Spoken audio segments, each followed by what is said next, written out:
So, yun yung nakikita natin more on relationship yung, sa negative. Sa positive naman guys, ito, bibigyan kayo ng chance ni universe naman para umangat umangat umangat yung buhay niyo. Yung iba sa inyo parang magkakaroon ng movement or transfer 'no, and kapag kayo ay nakalipat or naka-transfer, doon na aangat yung buhay niyo. So, kunwari, magta-transfer kayo ng trabaho, lilipat kayo ng trabaho, mas maganda yung malilipatan mo, mas promising, puwedeng mas maganda yung benefits or sahod, o kaya naman lilipat kayo ng department, parang mas maganda yung environment.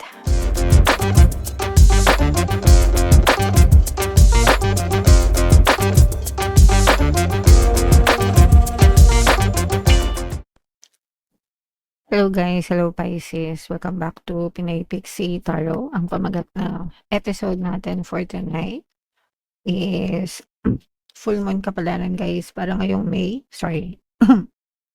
Maano yung boses natin guys, nasa samid.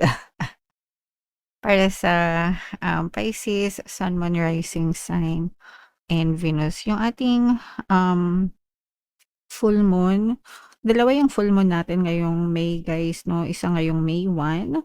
Tapos yung next na full moon natin ay sa May 31 naman, mga kapiksi.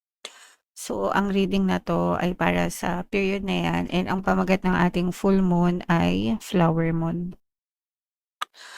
So, ito yung ating moon message para sa inyo guys. Surrender to the divine, mga kapiksi, no? Alisin natin yung worries natin sa buhay, guys, no? And let's just surrender to the divine, surrender to the universe, mga kapiksi. Magdasal, no? Magdasal tayo.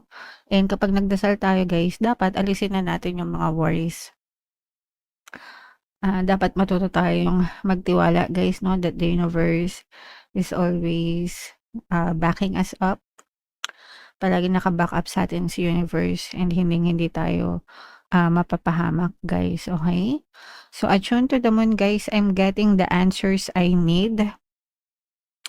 So, ibig sabihin yung mga sagot sa inyo guys, dumadating yung mga solutions, yung mga problema nyo, sa mga agam-agam nyo. The universe will give them all to you, guys, especially if you're always praying. And magtiwala lang kayo, mga kapiksi. Another meaning nito guys, a wish you made may be about to come true. So, it's not just about wishing, guys, no? It's about praying and having trust na kapag nagdasal kayo, palagi kayong pinapakinggan. It's not just about wishful thinking na sana po ganito, sana po ganyan. Kapag nagdasal kayo, with conviction yan, na alam nyo, no, na palaging may sagot sa mga dasal nyo. Okay? Alright. It's make or break time. It's either you make it or you break it, guys. It's either magawa mo or hindi mo magagawa. Depende yan palagi sa'yo kung gaano ka kadesidido, kung gaano ka kadisiplinado, kung gaano ka ka-dedicated, 'di ba, sa mga bagay na gusto mo. Pag na-achieve mo yung bagay na gusto mo, sa'yo yan. Kapag hindi mo na-achieve yung bagay na gusto mo, sa'yo din yan, no? Depende yan palagi sa focus ng attention nyo, guys. Okay? There could be a sense of madness in the air right now. Breathe deeply and stay calm. Kung marami kayong mga agam-agam, no? Hindi naman maiwasan guys sa buhay na magkaroon ng mga agam-agam, mga problema, pagsubok, challenge. Minsan yung mga hindi natin inaasahan. 'Di ba kagaya na lang kunwari itong ito yung pinaka-recent, 'di ba? Na pagkakaroon ng giyera. Naapektuhan tayo, wala naman tayong kinalaman, 'di ba? Pero ang importante is you always stay calm, guys, and you always stay true and have faith to the universe, guys, okay? You may need to forgive someone to release negative energy, mga kapiksi. Baka maraming kayong kanegahan sa puso nyo, guys. Probably stuck in the past. So, importante rin yon na alisin yung mga negative emotions, Pisces. Kasi yung mga negative emotions, nagiging balakid yan sa buhay. Okay? Alright. So, comment down below guys if feeling nyo naka-resonate kayo dyan. So, shuffle natin to guys. Hanapin natin yung energy ng Pisces. Habang sinashuffle ko to. At saka yung energy ng Moon. Habang sinashuffle ko to guys, panoorin nyo muna yung video natin regarding sa ating paano mag-manifest ng abundance video course. Kapiksi, sawa ka na ba sa mga struggles at hirap sa buhay mo? Masipag ka ba at masikap sa buhay ngunit hindi ka pa rin umaasenso? Ilang beses ka na bang nag-attempt magnegosyo at mag-invest pero palagi ka pa rin nalulugi? Sa pagkakataon na ito ay maaaring may subconscious beliefs ka na nagiging balakid sa iyong pag-unlad at pagyaman. Introducing, paano mag-manifest ng abundance video course. Dito ay matututunan mong ma-overcome ang mga balakid mo para tuluyan ka ng umunlad, umasenso, sumagana, maging matagumpay, successful at maswerte sa iyong kabuhayan, pera, trabaho, negosyo sa lapi at kaperahan ng bonggang-bongga. Dali, mag-send na ng email sa pinoypixie@gmail.com at simulan na ang iyong pagyaman ngayon. Alright, so sa lahat ng gusto mag-avail ng course guys, meron tayong paano mag-manifest ng abundance video course, paano mawala ang third party at magkaroon ng harmonious na relationship, paano pabalikin si ex or vice breakup. Sa mga interesado guys, mag-send lang kayo ng email sa pinoypixie@gmail.com. And sa mga naghahanap ng pampaswerte guys, meron tayong money shaker jars. Ito yan. Super effective na pampaswerte niyan mga kapiksi, no? Ito yung WhatsApp number ko guys. Chat nyo lang ako dyan. Huwag na kayong magpahuli mga kapiksi kasi dumadami na yung success stories niyan guys. Super effective.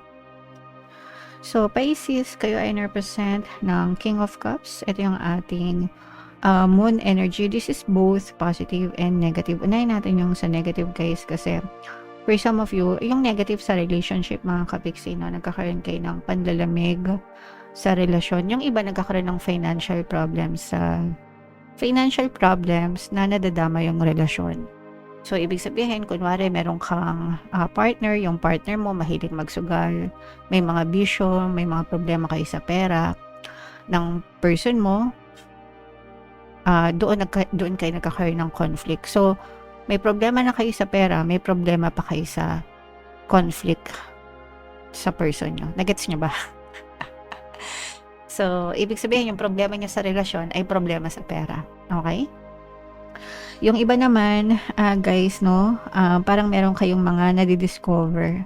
May mga sikretong nadidiscover kayo na hindi maganda na ginagawa ng person nyo. Guys, no, so pwedeng meron kayong mga chismis na naririnig or anything na ginagawang hindi maganda ng person mo and nagkakaroon kayo ng mga away, ng mga conflict.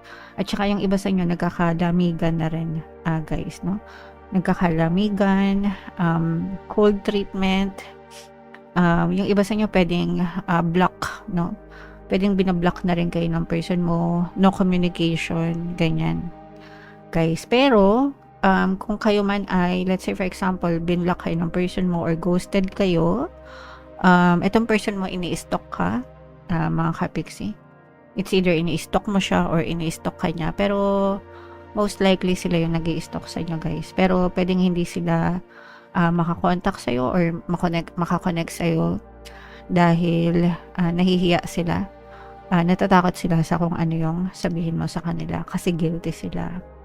Guys, okay? So, yun yung nakikita natin more on relationship yung sa negative. Sa positive naman guys, ito, bibigyan kayo ng chance ni universe naman para umangat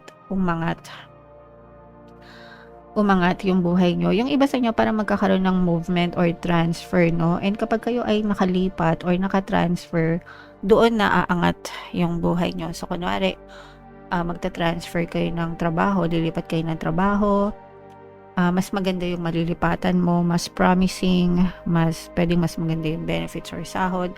O kaya naman lilipat kayo ng department, parang mas maganda yung environment sa mga katrabaho nyo, mas maganda yung energy. Mas may chance na mag-excel ka, maganda yung energy mo kasi syempre pag maganda yung energy natin, aangat din yung ating sunod-sunod na yan guys, domino effect yan.